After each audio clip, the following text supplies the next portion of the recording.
యాకోబుకు రాహేల్ అంటే చాలా ఇష్టం. ఆ రాహేలుకు పుట్టిన జ్యేష్ఠ కుమారుడు ఒక ఆయన ఉన్నాడు. ఏం పేరు చెప్పండి? యోసేపు. యోసేపు రాహేలుకు పుట్టిన దాన్ని బట్టి మాత్రమే కాదు, యోసేపు మిస్టర్ క్లీన్, చక్కటి కొడుకు.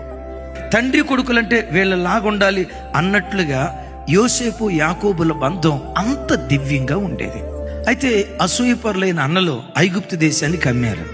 అమ్మిన తర్వాత వాళ్ళు ఏం చేశారంటే, అమ్మిన సంగతి చెప్పకుండా యోసేపు కొరకు యాకోబు తయారు చేయించిన ఆ విచిత్రమైన అంగీ ఉంది చూసారా, ఆ అంగీకి మేకను చంపి దాని రక్తాన్ని పూసి రక్తపు మరకలతో ఉన్న ఈ అంగీని తీసుకొచ్చి యాకోబుకు చూపిస్తున్నారు. యోసేపు చచ్చిపోయాడని కానీ, దుష్టమృగాలు చీల్చేయని కానీ, యోసేపు అనేవాడు కాలగర్భంలో కలిసిపోయాడని కానీ, సింహాలు ఆయన్ని తిన్నాయని కానీ ఒక్క మాట చెప్పలేదు. రక్తపు మరకలతో ఉన్న బట్టను చూపించారు. యాకోబు ఏదేదో ఊహించుకున్నాడు.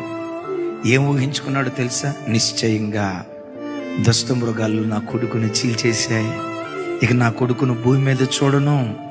ఒకవేళ చూడాలనుకుంటే మృతుల లోకంలో చూస్తా. మృతుల లోకంలో నా కొడుకును చూడాలంటే నేను కూడా చనిపోవాలి కదా. ఈ బ్రతుకు నాకొద్దు, నేను చస్తే బాగుండని చావును కోరుకుంటూ కొన్ని రోజుల పాటు దుఃఖముఖిగా ఉండి ఏడవటం ప్రారంభించాడు కొడుకు దగ్గరికి వెళ్ళాలని. 22 సంవత్సరాలు కొడుకు కోసం ఏడ్చాడు ఏడ్చాడు ఏడ్చాడు ఏడ్చాడు. నా కొడుకా, నా కొడుకా, నా కొడుకా, అయ్యో నాకు దూరం అయిపోయిన నా కొడుకని గుండె లవిసేలాగా ఏడ్చాడు. 22 సంవత్సరాల తర్వాత ఏ చెవులతో విషాదకరమైన వార్తలు విన్నాడో అదే చెవులతో వినోదాన్ని పంచే వార్తలు వింటున్నాడు యాకోబు. ఇప్పుడు సైతాన్ గాడు నేను బలహీనపరిచేది ఆలోచనల ద్వారా వాడు కృంగదీస్తాడు. నా మాట వినండి, మానసికంగా ఆలోచనల ద్వారా కృంగదీస్తాడు.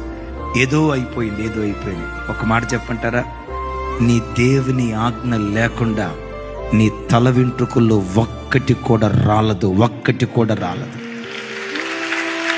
నీ తల వెంట్రుకలను కూడా నీ దేవుడు లెక్కించాడు.